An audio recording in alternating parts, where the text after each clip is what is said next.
Grandpa Joe and Grandma Josephine on this side, Grandpa George and Grandma Georgina on this side. Mr. and Mrs. Bucket and little Charlie Bucket slept in the other room upon mattresses on the floor. In the summertime this wasn't too bad, but in the winter freezing cold drafts blew across the floor all night long, and it was awful. There wasn't any question of them being able to buy a better house or even one more bed to sleep in. They were far too poor for that. Mr. Bucket was the only person in the family with a job. He worked in a toothpaste factory, where he sat all day long at a bench and screwed the little caps onto the tops of the tubes of the toothpaste after the tubes had been filled.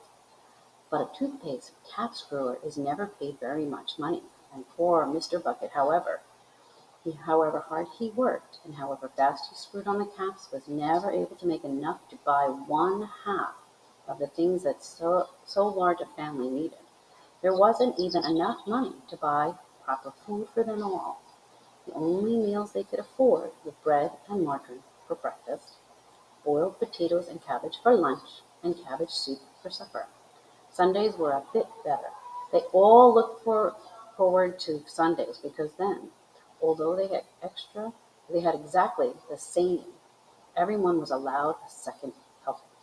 The Buckets, of course, didn't starve, but every one of them, the two old grandfathers, the two old grandmothers, Charlie's father, Charlie's mother, and especially little Charlie himself, went about from morning till night with a horrible empty feeling in their tummies. Charlie felt it worst of all, and although his father and mother often went without their own share of lunch or supper so that they could give it to him, it still wasn't nearly enough for a growing boy. He desperately wanted something more filling and satisfying than cabbage and cabbage soup. The one thing he longed for more than anything else was chocolate. Walking to school in the mornings, Charlie could see great slabs of chocolate piled up high in the shop windows, and he would stop and stare and press his nose against the glass, his mouth watering like mad. Many times a day he would see other children taking creamy candy bars out of their pockets and munching them greedily, and that, of course, was pure torture. Only once a year on his birthday did Charlie Bucket ever get a bit of chocolate. The whole family saved up their money for that special occasion, and when the great day arrived, Charlie was always presented with one small chocolate bar to eat all by himself. And each time he received it on those marvelous birthday mornings, he would place it carefully in a small wooden box that he owned and treasure it as though it were a bar of solid gold. And for the next few days he would allow himself only to look at it, but never to touch it.